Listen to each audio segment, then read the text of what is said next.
So good afternoon and welcome to today's webinar.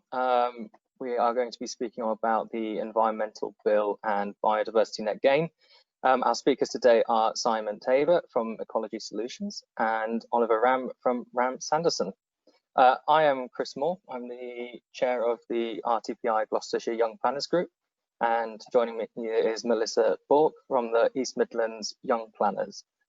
We organise events ranging from CPD sessions and themed seminars to study tours, networking sessions and socials. So keep an eye on the RTPI website to see what your young planners groups throughout the country are doing. Before we start and talk about the environmental bill and biodiversity again, I've got a few housekeeping points to raise with everyone. As delegates who are listening in, you will have been muted. If you have any questions for the speakers, then please send your questions in via the question box, which you can find on the GoToWebinar panel. This should be on the right or top of your screen.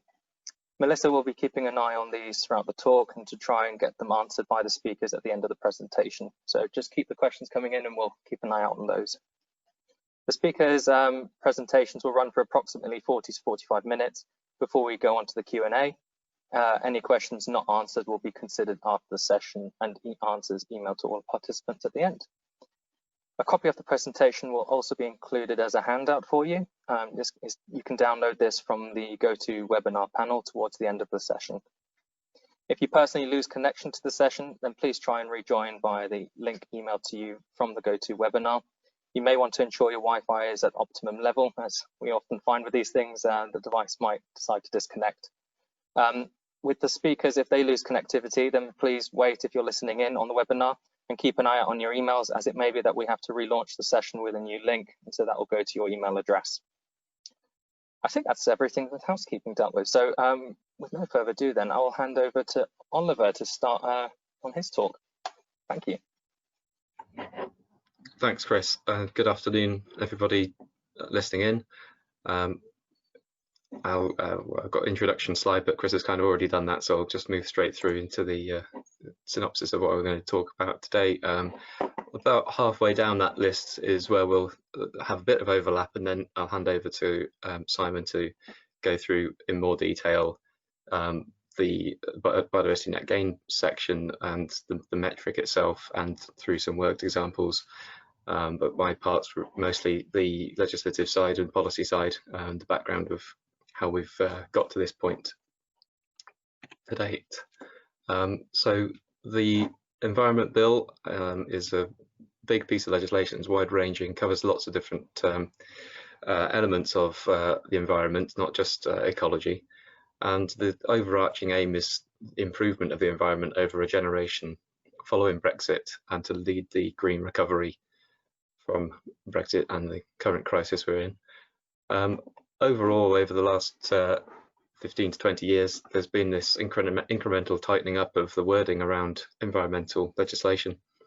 From the NERC Act in 2006, where there was a burden on local authorities to have regard for biodiversity, to now there being the duty to cover the enhancement as well as conservation of biodiversity in the NPPF 2019.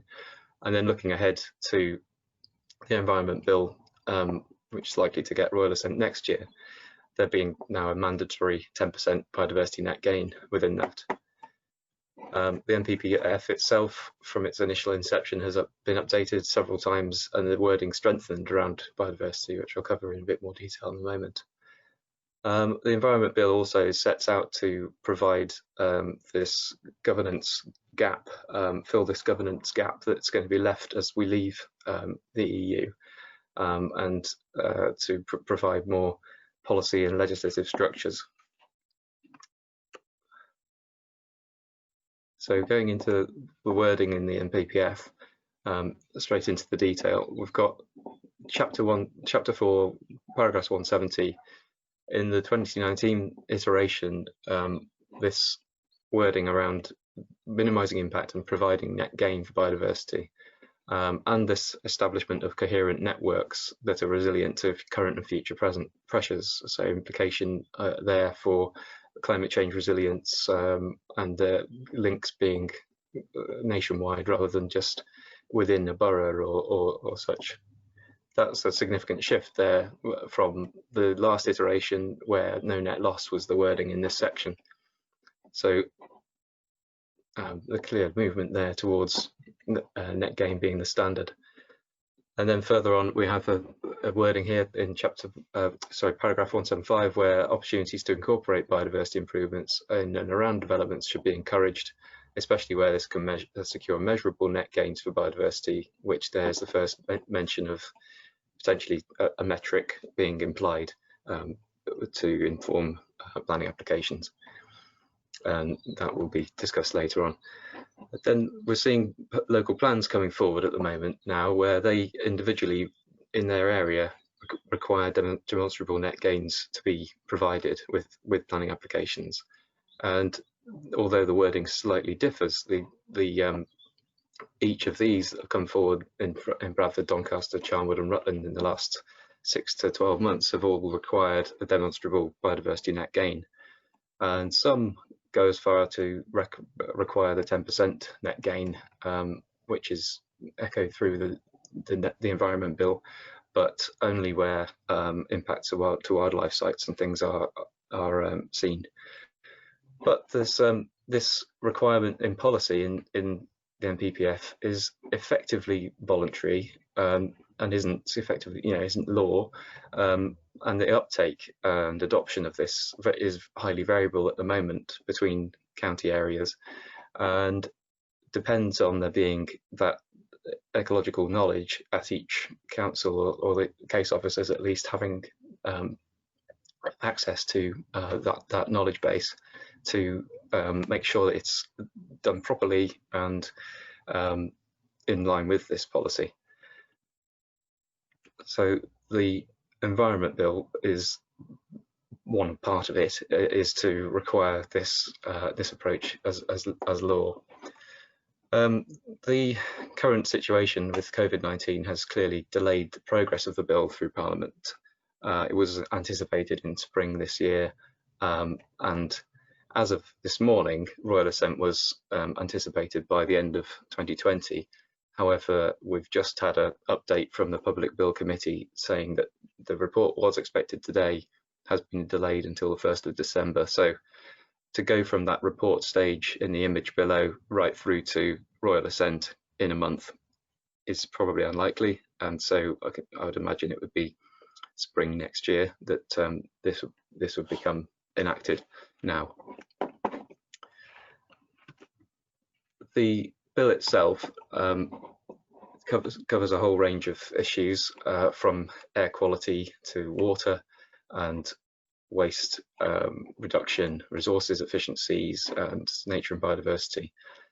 Also covers at its core this environmental governance element, where legally binding targets can be set and a new Office for Environmental Protection will be established. So it's quite a big change. It's worth noting, though, that some of these aspects are only geographic, sort of specific. So the one that applies across the whole UK is the resource efficiency requirements, and though the legally binding targets mentioned in the centre there are only specific to England, so there's a bit of confusion potential there for confusion. So watch out for that. This has come from the IEMA Environment Bill Primer, which was released earlier this month, which is definitely worth a read. I've got a link to this later on in the slideshow, but we can also circulate that to the delegates if needs be afterwards. So going into a bit more detail on each part then, the targets can be set that are long term. There's a minimum term of 15 years on each of these targets, and they are legally binding. And this new environmental watchdog, the Office for Environmental Protection, will then hold government to account on those targets and how each has been adopted and met. Then environmental improvement plans also need to be established as part of the bill. For each of the legally binding targets set, there must be an EIP. And within that, there's a set of 5-year interim targets or milestones, And after each of those 5-year periods, that's then reviewed and a new set of milestones established. And the DEFRA 25-year environment plan will be adopted as the first EIP when the bill receives royal assent.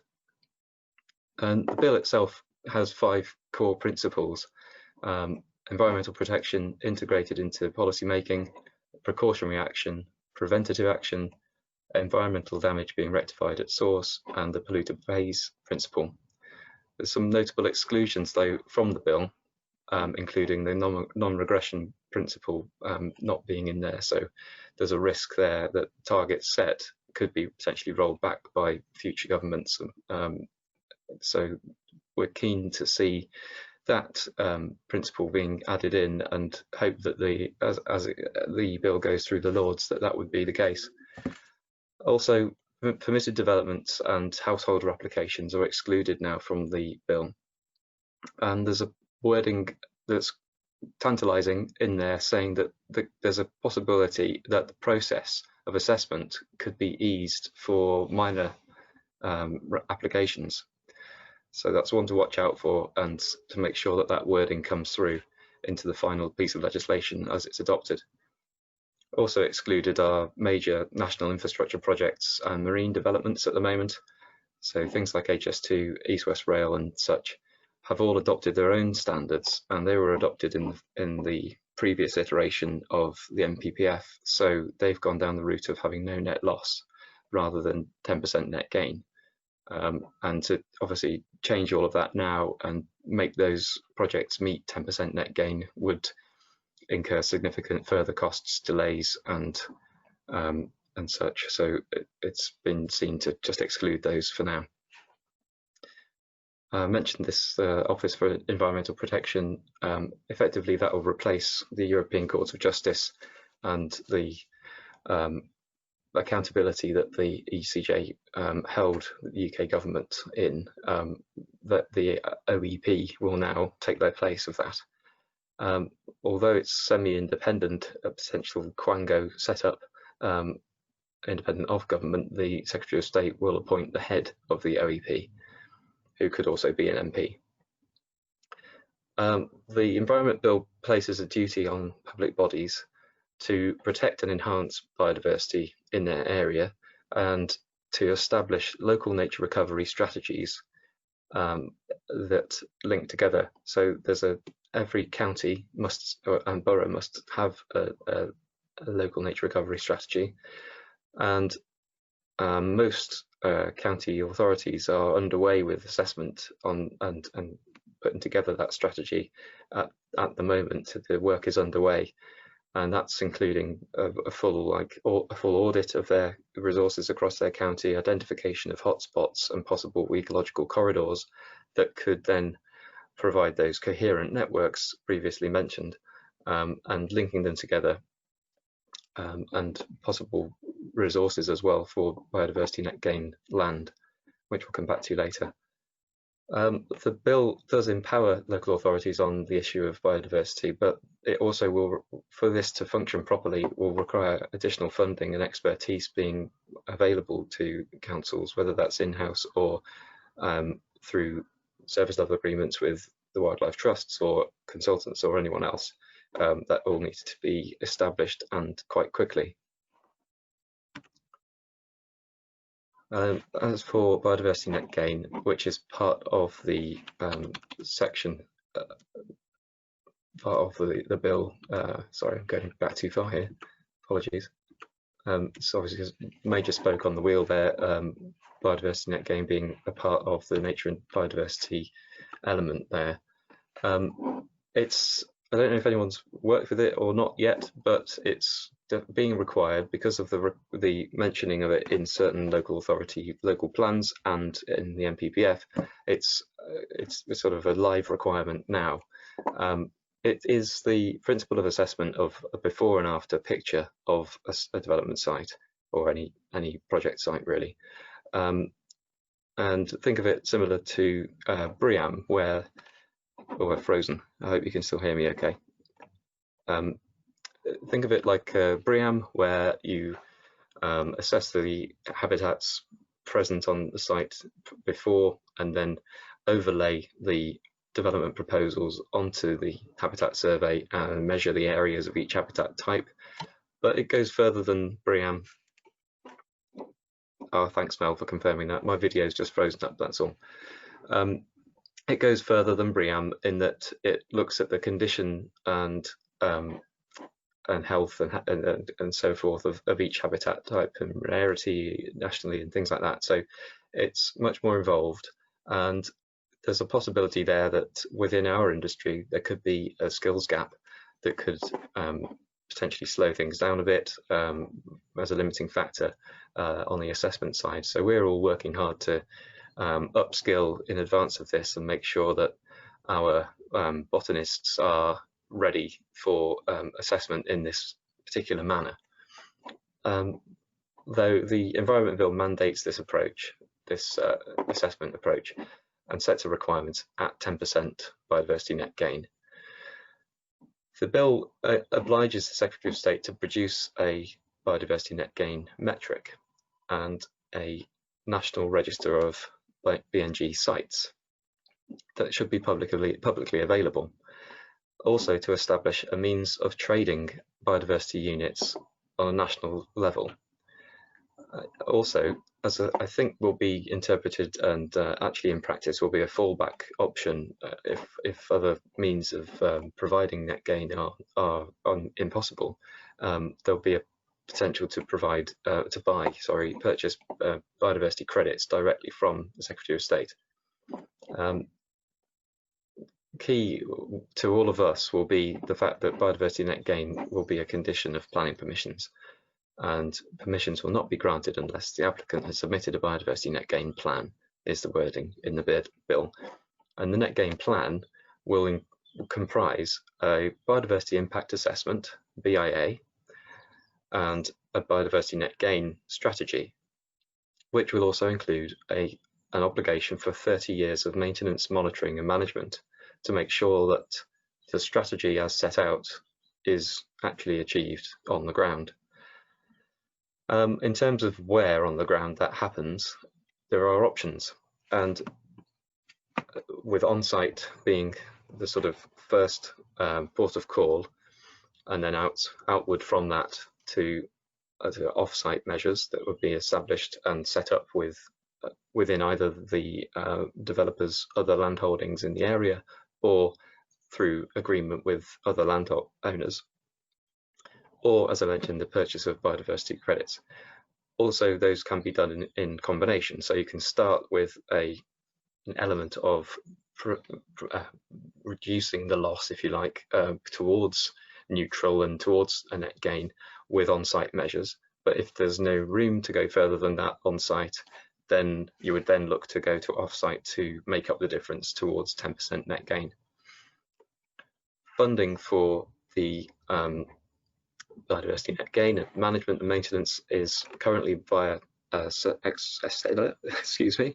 106 agreement, but the bill includes for the creation of what's called conservation covenants, which is a voluntary but legally binding agreement between the developer and a landowner, where this biodiversity net gain is going to be set up on their site, on their land. So the BIA process is basically got this metric at the heart of it. This is a sort of top menu view of it, where your ecologist would plug in all of the different results from their site survey and measuring up of the habitat areas and things and their condition into this metric here, calculator, and then you will then overlay the CAD layout proposals onto the habitat survey and work out the areas lost and gained and things, including the landscape strategy as well within all of that. And that would be your comparison here as the post-development view, as opposed to the baseline here on the left. There's a couple of issues to highlight with this, in that there's a 2-year transition period after royal assent is received on the Environment Act, And there's this current localism agenda, which I mentioned, in that you've got this propensity for local authority ecologists to want, and not so much the ecologists actually, to be fair to us, our colleagues in that field. It's a lot of this is political pressure coming from councillors and council leaders wanting to see the benefit in their area, rather than to just allow funding for ecological benefit, biodiversity net gains, to go elsewhere in the country. So that kind of goes against the wording of the bill, which allows this nationwide transference of biodiversity credits. But we'll have to see how that goes effectively, because we've got this period now where we've been working on net gains projects for most of it, well, about a year, and then the next 2 years after January probably next year, until the Environment Act the transition period is over, where this on-site to the areas adjacent to parish, to borough, to county kind of hierarchical approach to this is likely to continue for some time, and it might just be entrenched by then. The other issue is that the metric has no allowance for fauna-specific enhancements, things like bat boxes and bird boxes and things, otherwise acceptable enhancements. So that, and the linear features and things being separated out in the calculator, comes up with 2 separate figures at the end. So you've got this interpretation issue where it's not quite as black and white as you'd hope. So you do need to have a good ecologist involved who's going to be able to negotiate on your behalf with the county council and local authority ecologists and case officers with you. And the other one to highlight is that outline permissions from before the 2019 iteration of the MPPF, where we're getting those proceeding now to reserve matters applications, the local authority ecologists requesting biodiversity impact assessments and net gain strategies now, but the section 106 was obviously all, and the contributions involved were all agreed at outline. So there's an argument for rebuttal there, where viability is a concern. That you can go back to the ecologist at the council and say, this was all agreed previously, and hopefully that's a tool, something in the arsenal to take to potentially look at either reducing the contribution, or it's a negotiation thing that might be useful anyway, to perhaps lessen the blow. Oh, it's frozen up. Next, please. I mentioned there's some resources, so you'll hopefully get a copy of this and just click through these links. This IEMA primer is really worth a read. It's not very long, but it's very accessible and gives a good level of detail without dwelling on too much detail. The technical backdrop to the biodiversity metric is what the ecologists are all using. So if you want to be really well versed in it, then, and to take anyone to task, you can read that, but it's a bit of a hefty tome. Obviously there's the bill itself, so it's definitely worth a read, and the impact assessment internal memorandum effectively on that is definitely worth a read, and the sort of economic benefit and impact that that the bill is likely to have. And at that point, I'll hand over to you, Simon, and we'll take questions at the end. Thank you. So this is the part of the talk called The Metrics Reloaded, How Will It Work in the Real World? My name is Simon Tabor and I'm a Director at Ecology Solutions. So in this section, I'm going to consider how biodiversity net gain is likely to work in the real world based on our experiences of using metrics. I've given consideration to a range of situations that might be relevant, from the scale and the type of development proposed to the characteristics of the site itself, to see if there are any general trends that help when you consider biodiversity net gain. I've looked at potential opportunities and synergies between biodiversity net gain and other factors that can benefit projects more widely. But it's also important to consider situations where there can be shortcomings and issues in applying metrics that can cause what may be termed a glitch.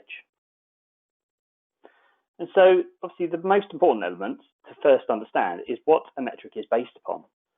The underlying principle, as we've already heard, is that metrics use habitat score as a proxy for the biodiversity value of a site, and hence the key driver of any calculation is the original pre-development baseline.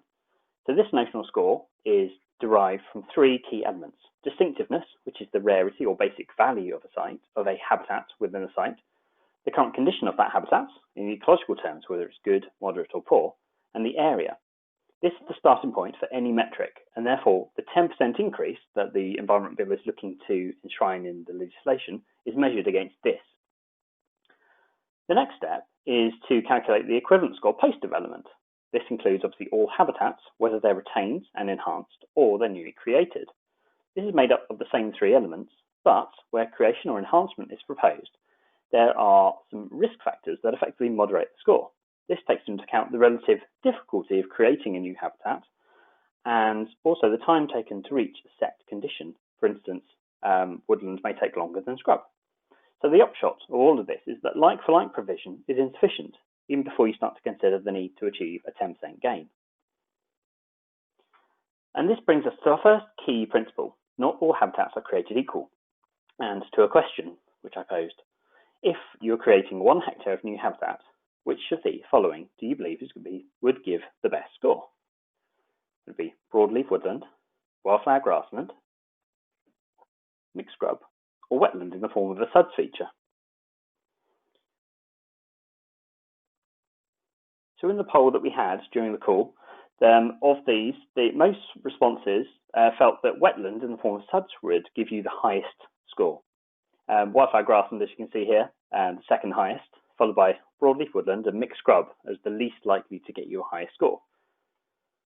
But when you actually run the calculation, conversely, mixed scrub is the one that gives you the highest score. Perhaps this is fairly counterintuitive, but when you consider the risk factors, it's clear that the timing factor is the key one here. Woodland is considered to take 30 years to get to its target condition, whereas it's just 3 for mixed scrub. Similarly, grassland is somewhere between the two at around 10 years. The other element that's important is that woodlands are considered to be slightly more difficult to create than either grassland or scrub. SUDS scores worst largely because the distinctiveness of a habitat, if the habitat, is considered to be lower than the others. And so this just demonstrates initially that using a metric isn't nearly as straightforward and as logical as you might think, because wetland logically would support a wider range of opportunities for different species. So moving on, the next question that one may consider relates to the quantity of habitat. How much habitat is simply enough as a bare minimum, or going further than that? So the question is, if you were losing 1 hectare for a broadleaf woodland, how much new woodland would you need to create to meet the old 10% net gain requirement, with all other factors remaining the same in terms of the habitat you're losing and creating? 1.1 hectares, 2 hectares, 3 hectares, or 5 hectares? So again, in the poll yesterday, most people believed 5 hectares, slightly fewer for 3 hectares, 1.1 and then 2 in that order. Well, the actual answer, when you run through, is indeed 5 hectares, as you can see from this table here, i.e. 5 times the area of habitat that's being lost. As you can see, even with 3 hectares, there was a 31% reduction in biodiversity value in terms of using the metric. So there are a number of reasons why this wouldn't necessarily be 5 times as much in reality. So other habitats score more highly, establish more quickly, and are easier to deliver the woodlands, as we've just seen. For instance, if you used wildflower grassland, it would take just 1.6 hectares to deliver 10% net gain for the loss of 1 hectare. So woodland is perhaps one of the more extreme examples. The other factor is that new habitats which are being created could be managed to enhance their value. Therefore, the quality of the habitat may be better than that which is being lost within a site, which obviously again assists with the calculation.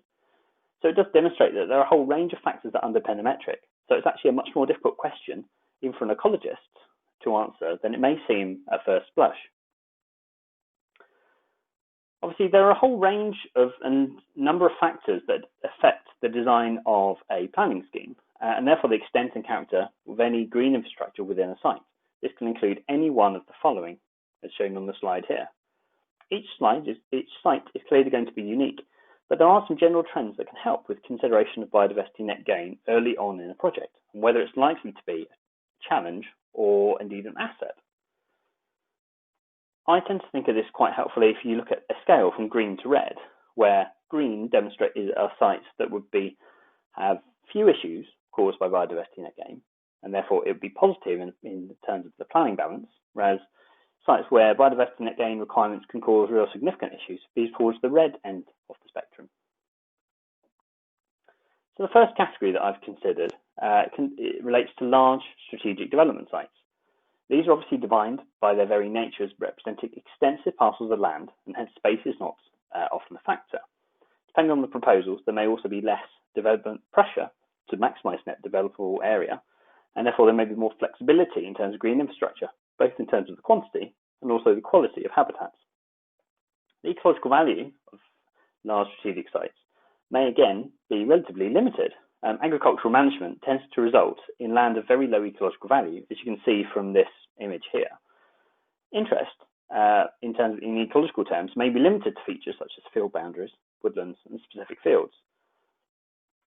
So in terms of the biodiversity net gain spectrum, large strategic sites may be considered as being lower risk or towards the green end of the spectrum.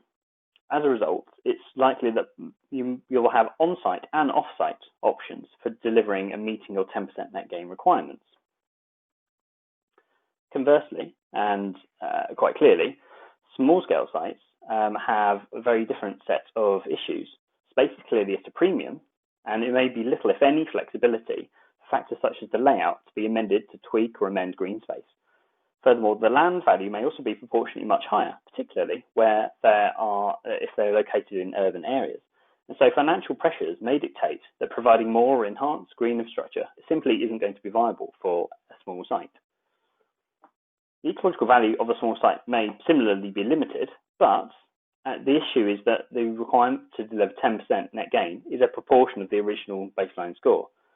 And so therefore, if you're considering 10% of 200 square meters as 200 square meters of a habitat or 2 hectares of a habitat, it still is an issue. In terms of the biodiversity net gain spectrum, therefore, these sites are considered to be more high risk and therefore towards the red end of the spectrum. For many cases, on-site provisions are unlikely to be viable, and therefore you're more likely to be pushed towards an off-site provision. In terms of the type of development, residential development is often defined by small plot sizes. This in itself provides more potential for flexibility, as plots can be moved around, so there's scope to maximise the retention of existing vegetation.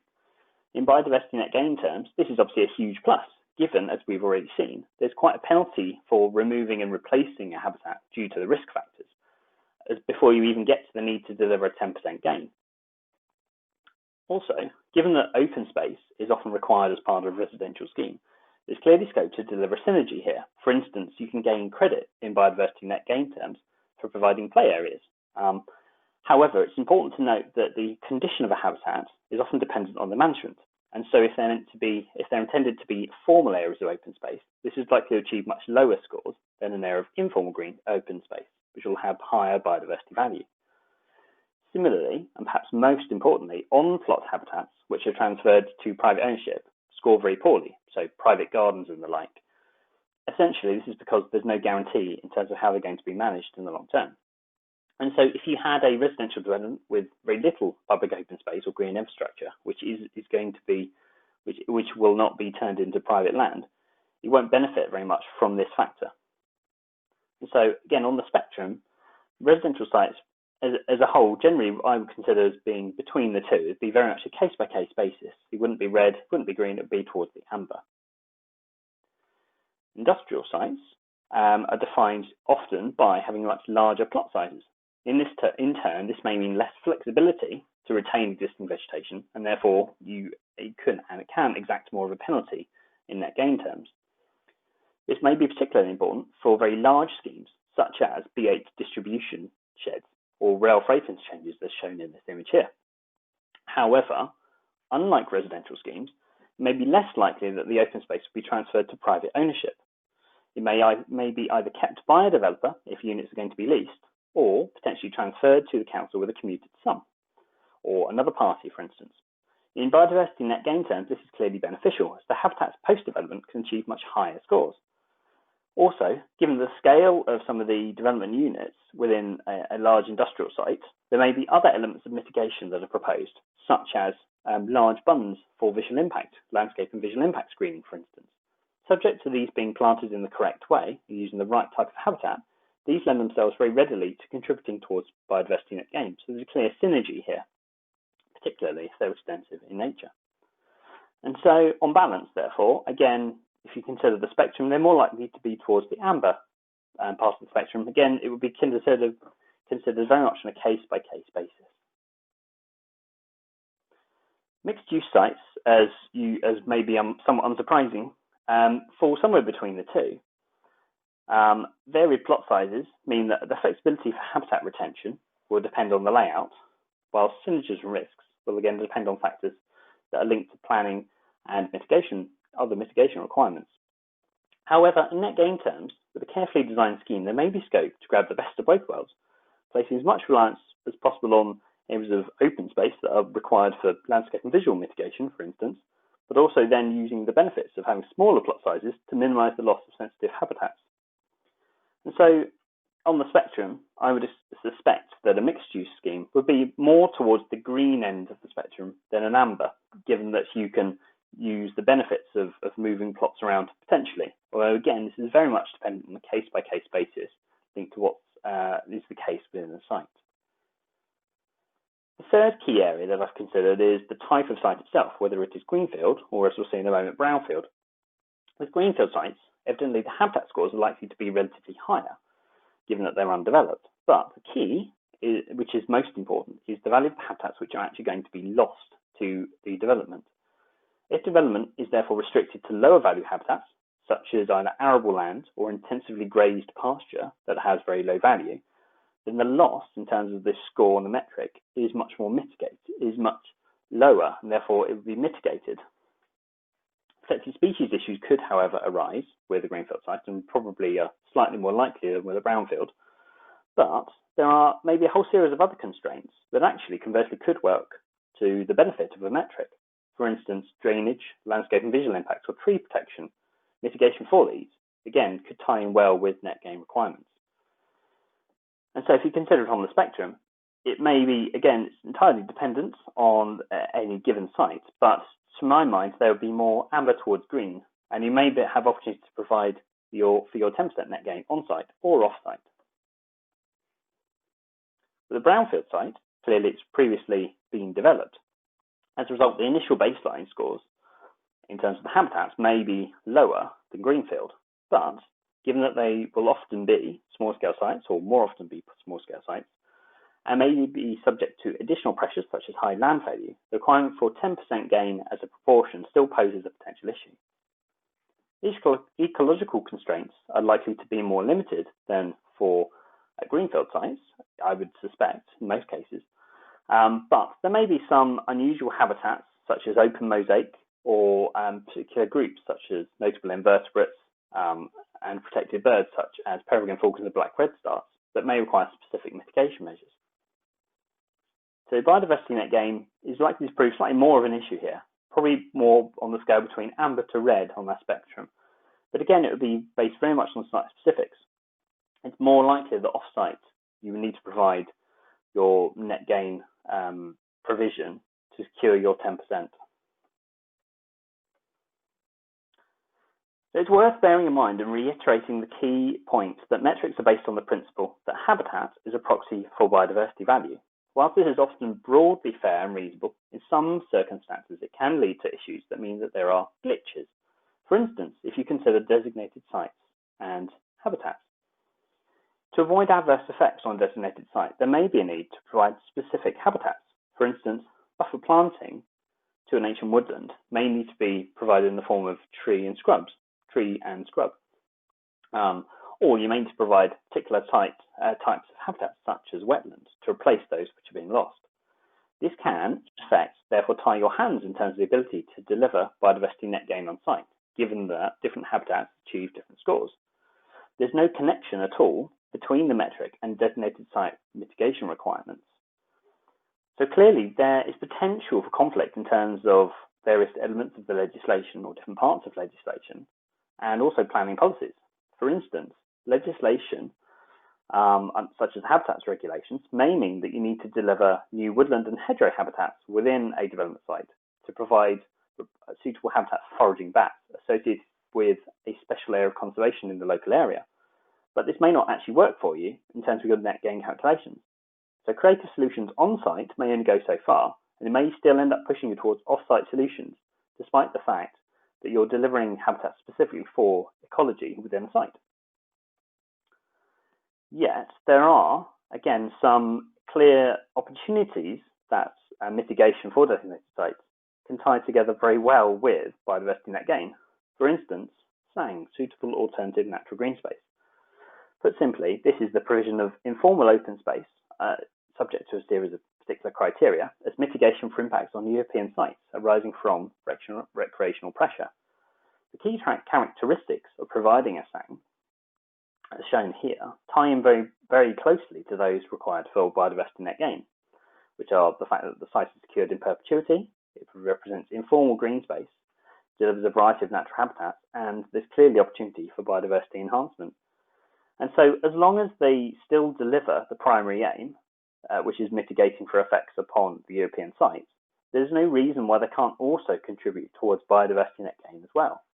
Similarly, this may well be the case with other bespoke measures, such as nutrient nitrate and phosphate habitat creation, and other requirements such as landscape planting.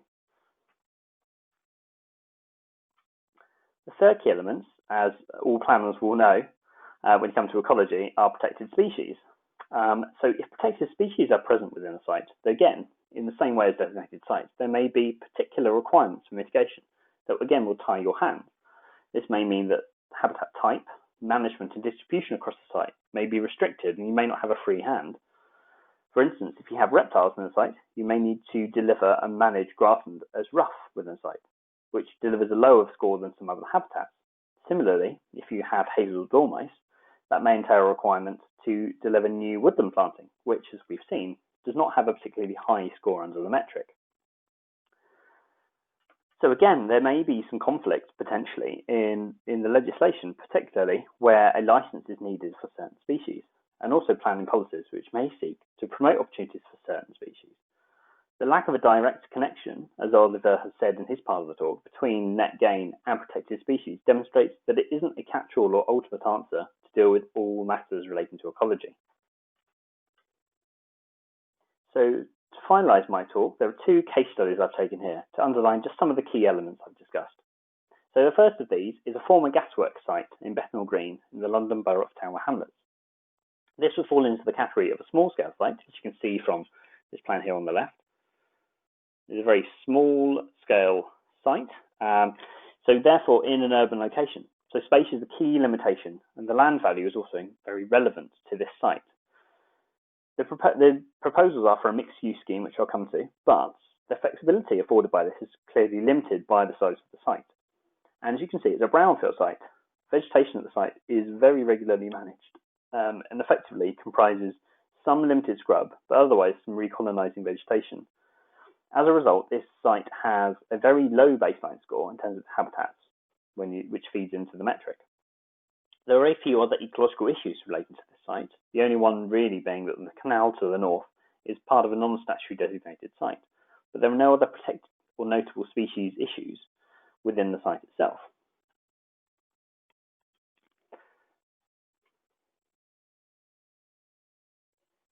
So the proposals for this site are for residential-led a mixed-use scheme, which, as you can see from the plan, is built inside the frames of the gas holders themselves. So in terms of the biodiversity net gain calculations, this placed reliance on green space, such as that seen within the central part of the site, and also significant areas of new tree planting. But also, as you can see on the top of the buildings, the provision of new green and brown roofs, which are fairly extensive. Despite the fact that there were clearly very significant space limitations on the site, it was possible to demonstrate a net gain overall, and this was largely thanks to the provision of these green and brown roofs. And so the lesson to be taken away from this site is that you can deliver biodiversity net gain within a brownfield site, which is relatively small in scale. But even on a site where you have extremely low baseline habitats, extremely limited baseline habitats, and therefore a low initial score, it can be tricky to achieve a 10% net gain, despite these initial limitations, and that novel approaches such as providing brown and green and brown roofs can get you over the line effectively. The second case study that I've got here is the I-Port Strategic Rail Freight Interchange site in Doncaster. As you can see from the aerial photo on the left, this is a very large strategic site comprising extensive agricultural fields, which are largely arable and grazed pasture, with very limited field boundaries and hedgerows. The site is subdivided by an existing railway line, but it's clear that space isn't really an issue at all in this site compared to the last. The proposals were for industrial development with extremely large units up to 1 million square foot in size, and therefore there's an inherent lack of flexibility within the scheme itself for providing areas of green infrastructure. Clearly it's a greenfield site as well, but with a very low initial baseline value, or relatively low, given the habitats and the management. There were a few protected species issues, but other elements that were very pertinent for this site are the fact that landscaping is required for visual impact purposes in the form of very large and extensive bunds, and also that borrow pits were required associated with the construction material to deliver the site. So this is a plan of the site as built, looking from the north, the motorway. So you can see on the left-hand side is the development itself. On the right-hand side is an area of land on the other side of the railway line. So effectively, the site was treated largely as a site of two halves. The development site on one side and largely the mitigation land on the other. Screening bunds, as you can see, for landscape and visual impact are also provided to the left of the development. So that altogether, these provide significant areas of new landscaping. The borrow pits effectively turning into large areas of extra wetland habitat. So the end result is a significant increase in net gain post-development, both in terms of the habitats, but also providing opportunities for wintering birds, as you can see from this image here. And so the lesson with this site is that despite the scale of some development schemes and the size of the units, which prohibits effectively retaining and providing green infrastructure within a site, it is still possible by tying in other mitigation requirements to deliver net gain overall. And so just to finalise my talk and summarise my thoughts, biodiversity net gain is not nearly as straightforward as it may initially appear. There are clearly a number of issues that will vary according to each site, and the calculations are affected by a wide range of factors, not least including other ecological factors themselves. There are potential opportunities and synergies, however, when you link it to other disciplines. Essentially, I would always advocate that early consideration is going to be essential to mitigate for risks and maximise the benefits that you can deliver with net gain. And engagement is clearly key, both in terms of project teams who are sought to deliver new development sites, but also more widely with key stakeholders.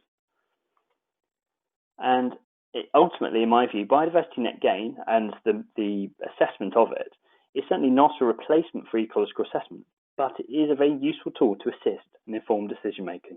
Thank you. Thanks for that, Simon. Great. I think at the end of that, then we'll be moving on to the questions in a moment. Just a sort of quick bit of housekeeping. Appreciate it was a bit difficult with hearing Simon at points of it because of I imagine it's probably the internet. So this video will be going on YouTube, and so we'll try our best to re-record the sound to make sure that if you do want to rewatch parts of it, that we get that sorted. But yeah, in the meantime, Melissa, I think there's been a few questions flying around, haven't there? Yeah, equally echo your comments, Chris. Thanks, Ollie and Simon, for your really informative presentations. Yeah, and thank you to everyone who sent a question through. I'll kick off with quite a topical one. Ollie, we've had a question from Barney Ray. How will the white paper impact biodiversity net gain, particularly if Section 106 is replaced by the new flat rate infrastructure levy? Thanks for the question, Barney. It's mentioned throughout. Net gain is mentioned throughout the white paper. So we anticipate it being followed through and taken through alongside the new planning system as and when that is adopted. In terms of the means of paying and the flat rate of S106, as you ask. Honestly, I think I'm not really sure on that front. I have to get the lawyers involved, but the conservation covenants might be the way forward, in that the agreements, if going off-site, would have to be drafted with this conservation covenant side of things, which may also include the monetary contribution element within it, rather than relying on the S106 side of things. But Simon, do you have anything to add on that? No, I think you've covered it well. I think that it's difficult to know, given that there is eminently going to be some scope for change potentially. But yes, I think it's likely to be, as you've said, Drew. Yes. Thanks. And following on the white paper still, is it clear how existing nature and green space would be safeguarded in either growth and renewal zones, where development is more likely to be pushed for higher densities? To Ollie, I suppose, first. Sorry, I was messing around with the webcam trying to get it to work again. Do you mind repeating that question? I thought it was aimed at Simon. Sorry. Oh, sorry. Again, you can both comment. Is it clear how existing nature and green space would be safeguarded in either growth and renewal zones, where development is more likely to be pushed for higher densities? Yeah, no, it's a good one. Good question, that, and it's likely that the local nature recovery strategies are potentially areas that will be allocated as well within the growth, protect, renew factors within new planning, the new planning framework. Hopefully it'll be that joined up, and those areas will be sort of allocated and set out from the outset, and the BNG sites register, once that's published, that should also be mapped within that area, within land allocation maps and things, planning maps. Hopefully, that's the way we'd like it to go. So it's all just nice and open and straightforward. But obviously, county to county, I'm sure there'll be nuances. But hopefully, that's the way. Thank you. Yeah, I was just going to say, I think there's the end take-home point really is that there's a lot to be confirmed still in terms of the environment and how a lot of this is working, particularly biodiversity credits and off-site schemes. At the moment, but these things have very much been working on a case-by-case basis, with a scheme coming forward that almost wipes its own face and can make sure it mitigates itself. Clearly, there's going to be a joined-up answer to that, and obviously it has to tie into things such as the changes to the planning in the white paper.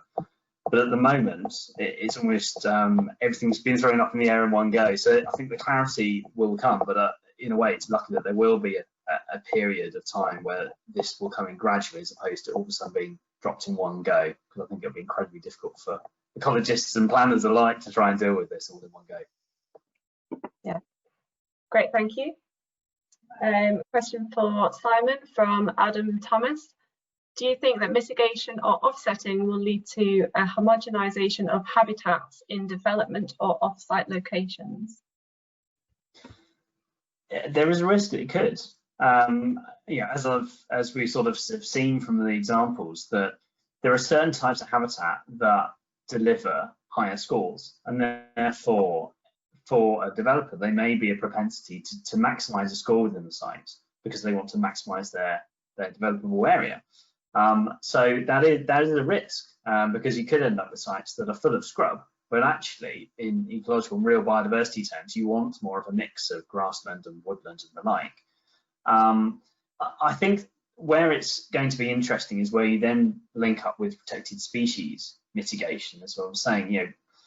Some areas are going to need extra woodland for dormice, for instance, and so I think at some stage there will need to be a moderation in terms of how it's applied, rather than simply just rolling out the metric. There needs to be a further conversation behind it to work out how it actually ties in with priorities, which I think is where, when we get to local nature recovery strategies, there'll obviously be identification of key species and groups that are notable for a region, say, where it's important to conserve them, and then that hopefully will drive certainly off-site provision. On-site provision, I think, is more limited, but in a way, it could help by opening up the possibility of off-site provision more widely, and therefore you can deliver as much as possible within a development scheme, but you won't be tied to it quite as much. So I think that kind of skirts around the answer, but I think that there is a risk as it stands, and there certainly needs to be more clarity, I think, to answer the question fully. Great, thank you. And Simon, a quick one regarding the figure of 10%, question from Samantha Holder. Can you confirm we're looking at minimum 10% biodiversity net gain? We have indicated in draft policy the minimum of 10%, but should we be more specific or should we stick to basic 10%? As it stands, the bill says a minimum of 10%. And so it's clearly open to interpretation. As I understand it, the bill allows the Secretary of State to vary that, should they so wish. So 10% is the bare minimum in terms of legal terms. Obviously, under policy terms, there can be an opportunity to change that. I would imagine there will be a need to be a rationale to explain why it needs to change, because otherwise there could be a challenge, or somebody could say, well, why is it 15% or 20% in this region compared to a national standard? There may well be very good reasons to do so. For instance, a region may have a particular type of habitat or particular species, but that it's notable for. But I think that a minimum of 10% is how it's currently couched, and it seems that is, unless that changes significantly, which it probably won't, is where things are going to be going. Yeah, certainly from a planning perspective, if we were commenting on draft policies, we would look for sufficient justification for any deviation above 10%, where that's obviously nationally set through the bill. So thank you. Can I just object on that one? Sorry, Mel. I think we're going to see development and potentially utilities development trying to go above and beyond to score brownie points, saying that look at us, we've got 25% net gain, and hoping that might offset some other deficit elsewhere, and not necessarily an ecological deficit, but something else within the application might be sort of trying to be made up through overscoring in the biodiversity net gain side of things, perhaps. So there's that to consider as well. And I think on the utilities side, although permitted developments are not requiring net gain, many utilities companies, water companies and the like, will have large land holdings with small structures within them, and might be a good sort of receptor for biodiversity net gain off-site. And I know, working with Severn Trent, they are looking at trying to maximise their resources and having their own internal policy for a higher than 10% net gain as their standard. Okay, very interesting, thank you. There's a couple of questions that I thought might be quite good for closing, for comments from both of you. Start with one. Do these measures for biodiversity net gain and the Environment Bill live up to LPA ambitions on sustainability, particularly with many councils declaring climate emergencies? Interested in your thoughts on that. Do you want to go first, Simon? Nope. It's difficult to say, isn't it? Definitely. I mean, the aspirations are obviously quite high with the bill. It'll be interesting in a way. The only way to know is to sort of find out. I mean, there are clearly two tensions with any legislation like this. You have development, and you have the conservation, and looking at how climate change is happening, and trying to tie these things together isn't easy. Obviously, using things like a metric are all helpful tools, and it's clearly another sort of significant step in the direction of mitigating and delivering something that's going to be better post-development. But whether or not it meets the aspirations, I suppose that you can always go to individual people and say, does it meet your aspirations? Do you think it's enough? And there'll be a whole range of answers. So Oliver, I don't know if you have anything. Yeah, I think it's like you say, there's going to be variability across county lines and things, but I would direct you to read this primer on the Environment Bill that IEMA have produced. It's really good, and part of it they do talk about sustainability being brought into the core of the UK economic model and the green recovery and all the rest of it. So placing sustainability on a higher footing than it has been on previously. The wording throughout is quite optimistic. So they're also planning, I don't know if anyone in the audience is a member of IEMA, but I am, and I'm happy to pass on the this publication. It's in my part of the slideshow, but they're also releasing one like a guide to the Environment Act once it receives royal assent. So watch out for that once the bill gets its royal assent and any changes that it makes throughout. And I don't know if RTPI, like nationally, have links with IEMA on a national level, but I'm sure sharing of those resources would be to everyone's benefit, really. So that we can make that happen. But yeah, definitely having a read through that, there is optimism throughout, and the wording along the lines of sustainability within the core of government policy and things like that. It's hopefully that level of optimism finds its way through to the final legislation once it's there. Yeah, absolutely, great. And quite a good question just for closing comments from you both. Optimistically, could the bill help drive for more sustainable and nature-focused architecture and placemaking? Yeah, I think so. Yeah, I mean, one of Simon's examples there, with the green roofs being the factor that shoved put the net gain over the line, if you like, was the green roofs on there and the novel architecture involved. So absolutely, yeah, it's looking at everything going back to BREEAM and Cape Sustainable Homes and things, and looking at the materials and things involved in scoring points and things. That although those sorts of metrics have kind of fallen away a bit over the last few years, this requirement to have all of those factors at the heart of decision making are surely going to drive local policies and the design guides, things for certain areas to incorporate these principles, including things around material design and water usage, resource efficiency, and also ecology and biodiversity. Yeah, no, I'd second that. I think it pushes schemes to think more creatively, arguably, trying to tie together things like landscaping, which is proposed and needed anyway, but making it work better in terms of biodiversity, and the same with things like drainage features and all sorts of mitigation. The idea to try and maximise everything that you can do within a site and using all sorts of other mitigation to do so at the same time, because it will be beneficial to do so. So it's going, yeah, I think it's certainly a positive step forward in that way. It requires that early consideration so you can build everything together into a scheme. But yeah, I certainly think it's a good thing. Great, thank you both. That's all we've got time for in terms of questions now, but we'll certainly be collating all the other questions that have come in, and we'll do an FAQ sheet and publish that after the webinar. And thank you again both for your really interesting contributions and presentations. It's something we'll all be keeping an eye on, I'm sure, over the next few months. I'll hand over back to Chris now just for closing comments.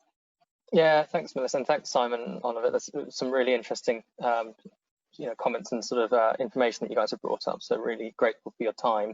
And thank you for everyone who's listening in. As we said, as of next week, we hope to have this presentation and everything up on YouTube for everyone to rewatch. Good for CPD, particularly if you're working towards your RTPI. And yeah, along with this presentation, as I say, the RTPI Young Planners all over the country are actively working towards making more webinars for everyone to listen in on.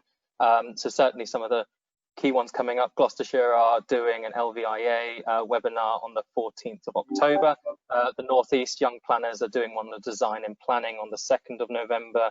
And Yorkshire Young Planners are doing a webinar on learning about Hamburg and Europe's most dynamic cities and what that means for the UK planning system on the 5th of November. And that's only just to name a few, so there's plenty out there for everyone to listen in on. So thanks again to Simon and Oliver, and a quick reminder to all those watching that there's also a feedback survey which will launch immediately after the session, so we'd be really grateful for your thoughts on that. Other than that, I think that's all from us. Thank you very much. Thank you all. Bye. Thank you.